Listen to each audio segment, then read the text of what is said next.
Selam arkadaşlar, kanalımıza hoş geldiniz. Bu videoda Hande Erçel'in hayatındaki zor ama önemli bir dönemden bahsedeceğim. Hande Erçel hayatı boyunca ailesine bağlı biri olarak biliniyor.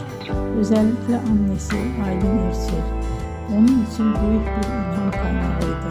Ne yazık ki 2019 yılında annesi uzun süren bir hastalık sonrası hayatını kaybetti. Bu olay Hande Erçel'in hayatında derin bir iz bıraktı. Ancak o zor zamanlara rağmen kariyerine devam etti ve çalışmalarına ara vermedi. Aynı yıllarda oyuncu olarak yeni projelerde yer aldı ve izleyicilere güçlü karakterler sunmaya devam etti.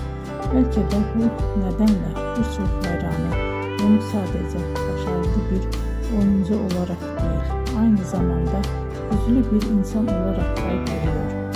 Beni izlediğiniz için teşekkür ederim. Bir sonraki videoda tekrar görüşmek üzere. Hoşça kalın.